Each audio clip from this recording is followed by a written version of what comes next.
ఇది ఎవరి వైఫల్యమని ఈ ప్రభుత్వాన్ని మీ ద్వారా అడుగుతున్నాను అధ్యక్ష.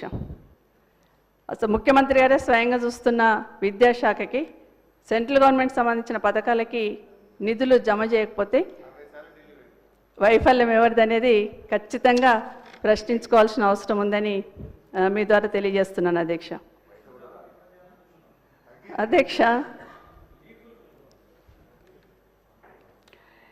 అధ్యక్ష ప్రభుత్వ పాఠశాలకు సంబంధించి స్ట్రెంత్ పెంచాలని అందరం ప్రయత్నం చేస్తూ ఉంటాం అధ్యక్ష.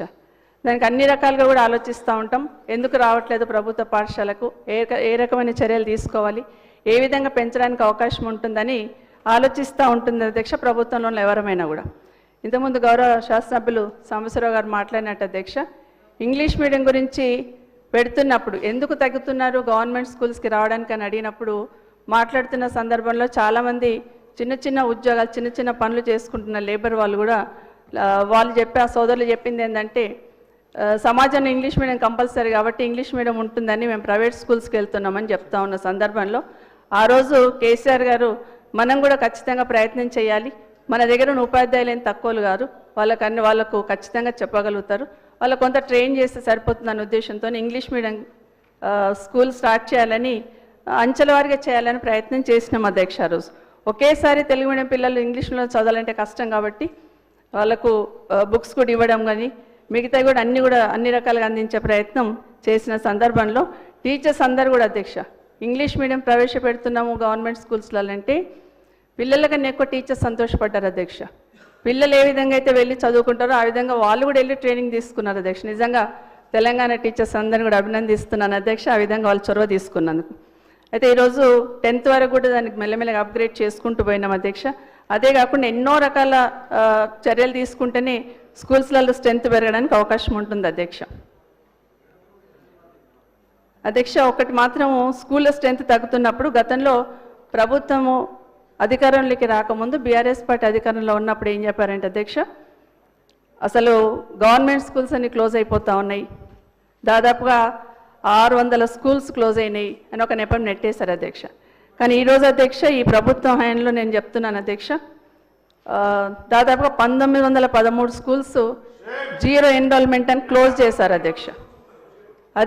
400 స్కూల్స్ రేషనలైజేషన్ అని టీచర్స్ని అందరినీ వేరే దగ్గర షిఫ్ట్ చేశారు అధ్యక్ష. దయచేసి ఒకసారి రివ్యూ చేసుకోండి, వాస్తవం ఎంతవరకు ఉంది, ఏం జరుగుతుంది అనేది ఒకసారి రివ్యూ చేసుకోవాలి అధ్యక్ష. ఇంకొక మాట ఏం చెప్పారు అధ్యక్ష, అప్పుడు 6000 స్కూళ్ళు క్లోజ్ అయినాయి అధ్యక్ష. కేసీఆర్ గారు ఉన్నప్పుడు 6000 స్కూల్ క్లోజ్ అయినాయని గౌరవ ముఖ్యమంత్రి గారు వస్తున్నాను అక్కడికి. ముఖ్యమంత్రి గారు పిసిసి ప్రెసిడెంట్గా ఉన్నప్పుడు ఒక విమర్శ చేశారు అధ్యక్ష. నా రిక్వెస్ట్ ఏంటంటే అధ్యక్ష ఈ ప్రభుత్వానికి, మరి అప్పుడు 6000 స్కూళ్ళు అన్నారు, ఇప్పుడు 6000 స్కూల్ అంటే 12000 స్కూల్ క్లోజ్ అయినట్టేనా అధ్యక్ష?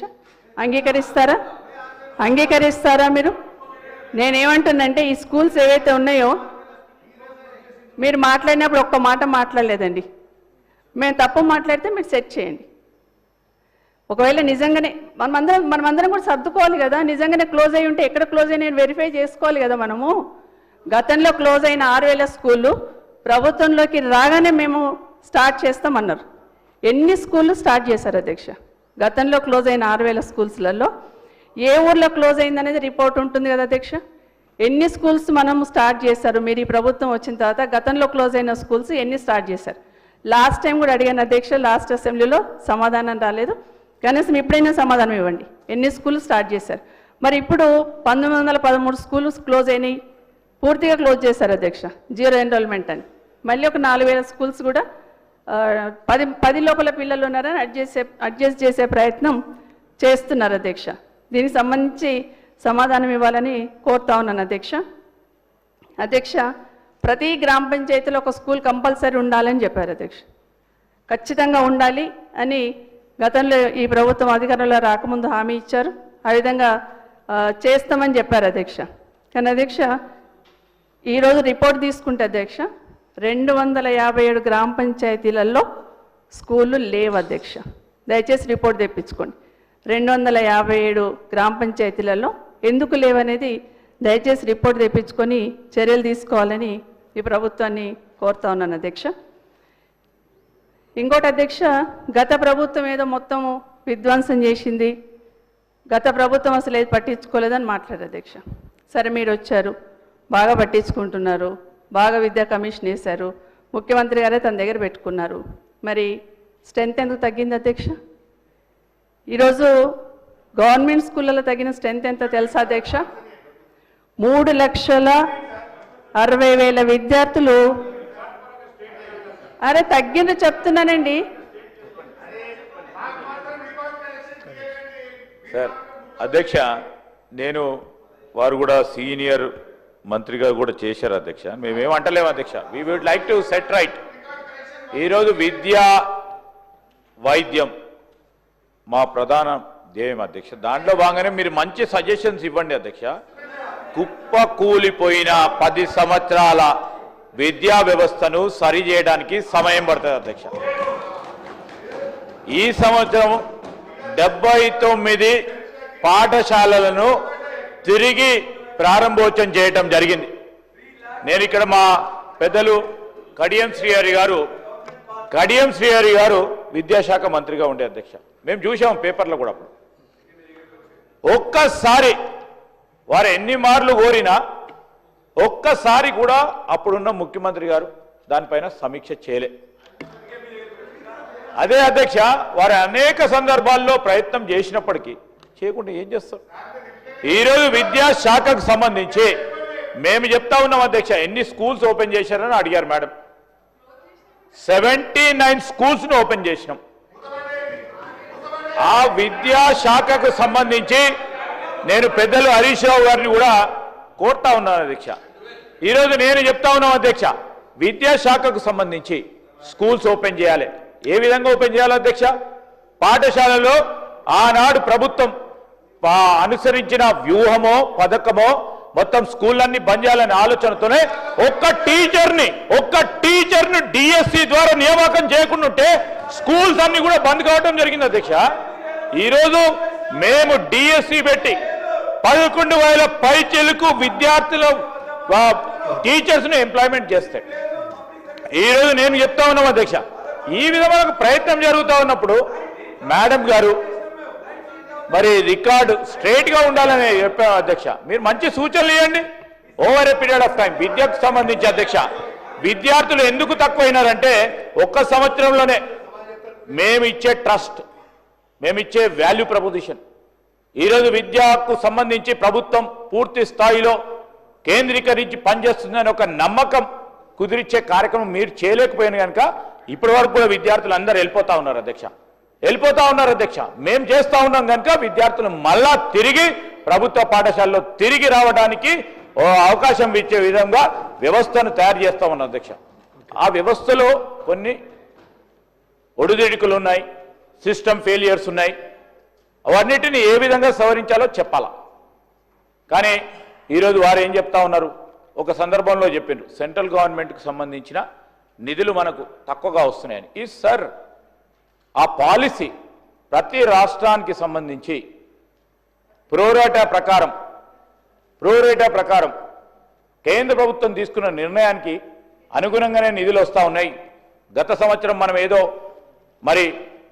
మనం చేయలేదు, కట్టలేదు, నిధులు ఇవ్వలేదని కాదు, అది సత్యదూరమైన నేను చెప్తా ఉన్నాం అధ్యక్ష. దయచేసి నేనేమంటే వారు విద్యాశాఖ మంత్రిగా చేశారు అధ్యక్ష. వారు అనుకున్నది నాకు కూడా బాధ ఏంటంటే సార్, మేడం కూడా తెలుసు, మేడం చాలా చేద్దామని ఉండే కావచ్చు వారికి కూడా కడియం శ్రీహరి లాగా, కానీ చేయలేకపోయినారు. ఎందుకంటే ఆ వ్యవస్థ ఒకటే వైపు నడిచింది అప్పుడు, అందుకోసం చేయలేకపోయినారు. మీరు ఇంకా మేము చేయాలని అనుకుంటున్నాం. మంచి సూచనలు ఇవ్వండి మేడం, తప్పకుండా చేసే కార్యక్రమం చేస్తాం. ప్లీజ్ మళ్ళీ హరీష్ రావు గారు ప్లీజ్. మేడం మీరు మాట్లాడండి, మళ్ళీ మధ్యన ఇంటరప్ట్ చేయకండి, మీకు ఇస్తాం. మళ్ళీ మీరు ఇప్పుడు మీ సభ్యురాలి టైమే తగ్గిపోతుంది, మీ ఇష్టం.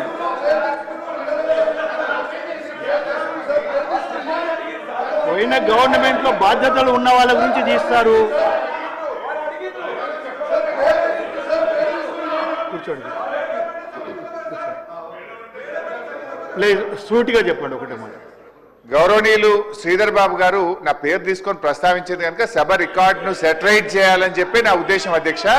బీఆర్ఎస్ హయాంలో ఒక్క టీచర్ రిక్రూట్మెంట్ జరగలేదని సత్యదూరమైన విషయం మాట్లాడారు అధ్యక్ష. I'm challenging LA minister Sridhar Babu గారు, మా హయాంలో 26,000 ఉపాధ్యాయ ఉద్యోగాల నియామకం జరిగింది.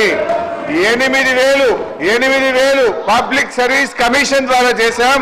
మరో 18,000 మేము గురుకులాల్లో నియామకాలు చేశాము.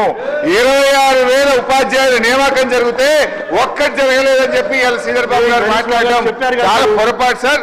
రెండో పాయింట్ సార్, ఎన్ని స్కూళ్లు మీరు మూతపడ్డాయని మా సబితకు అడిగితే 79 తెరిపించినని బాగానే చెప్పారు. కానీ మూతపడ్డ 1913 స్కూళ్ల సంగతి ఎందుకు మాట్లాడారు అని నేను అడుగుతా ఉన్నాను అధ్యక్ష. ఇలా బీఆర్ఎస్ హయాంలో మేము గురుకులాల్లో అధ్యక్ష. ఇప్పుడు మీరు సూటిగా ప్రశ్న అడిగారు, మళ్ళీ అక్కడ విద్య మీద మా కమలాకర్ ప్లీజ్. హరీష్ రావు గారికి మీకు సపోర్ట్ ఏం అవసరం లేదు, ఒక నిమిషం ప్లీజ్. మేడం ప్లీజ్, మేడం మీరు మాట్లాడండి. అధ్యక్ష, నేను మాట్లాడడంలో పొరపాటు ఏం మాట్లాడలేదు అధ్యక్ష. గౌరవ మంత్రి గారు చెప్పిన దాంట్లో అధ్యక్ష, గౌరవ మంత్రి గారు చెప్పిన దాంట్లో కొన్ని స్కూల్ ఓపెన్ చేసినామన్నారు అధ్యక్ష. కానీ 6,000 స్కూల్ క్లోజ్ అయినాయి అన్నారు అధ్యక్ష అప్పుడు. బట్ ఈ సంవత్సరం 1913 స్కూళ్ళు క్లోజ్ అయినాయని చెప్తున్నాను. 273 స్కూల్ అసలు ఊళ్ళల్లో స్కూల్లే లేవని చెప్తున్నాను. మరి మీరు బాగా చిత్తశుద్ధితో పనిచేస్తూ ఉంటే, బాగా టీచర్స్ని అపాయింట్ చేసి, మీరు బాగా ఇంట్రెస్ట్ పెట్టి నమ్మకం కలిగిస్తే 3,60,000 మంది పిల్లలు ఎందుకు వెళ్ళిపోయారు అధ్యక్ష? ఎందుకు తగ్గారు అధ్యక్ష? ఎందుకంటే ఇది నేను చెప్పిన రిపోర్ట్ కాదు అధ్యక్ష. మీరు ఇచ్చిన సోషియో ఎకనామిక్ సర్వే ఏదైతే చేస్తున్నారో పోయిన సంవత్సరంది, ఈ సంవత్సరంది అధ్యక్ష. పోయిన సంవత్సరంలో గవర్నమెంట్ స్కూల్స్లలో 23 లక్షలు ఉంది అధ్యక్ష. ఈసారి మీరు ఇచ్చిన రిపోర్ట్లు అధ్యక్ష 19 లక్షలు అధ్యక్ష. కౌశిక్ రెడ్డి గారు ప్లీజ్ మాట్లాడండి అధ్యక్ష. ఎందుకు తగ్గారు అనేది మనము రివ్యూ చేసుకోవాలి అధ్యక్ష. ఎందుకు తగ్గారు, మనం అన్నీ చేస్తున్నప్పుడు ఎందుకు తగ్గుతున్నారో దాని వెనకాల కారణం ఏంటనేది మాత్రం ఖచ్చితంగా రివ్యూ చేసుకోవాలని ప్రభుత్వాన్ని కోరుతా ఉన్నాను అధ్యక్ష. అధ్యక్ష, ఈ అంటే మార్పు తెచ్చామని మార్పు ఇక్కడ నుండి మొదలు పెట్టినట్టున్నారు అధ్యక్ష. నేనేమంటున్నా అధ్యక్ష, ఇక్కడ తగ్గారు అధ్యక్ష. ప్రైవేట్ స్కూళ్ళల్లో అధ్యక్ష 36 లక్షలు, 31 లక్షలు పోయిన సంవత్సరం ఉంటే ఈ సంవత్సరం 36 లక్షలు అయింది అధ్యక్ష. దయచేసి చూసుకొని నెక్స్ట్ అకాడమిక్ ఇయర్ అన్నా ఈ నష్టం జరగకుండా చేయాలని ప్రభుత్వాన్ని కోరుతా ఉన్నాను అధ్యక్ష. అధ్యక్ష, ఇంగ్లీష్ మీడియంతో పాటు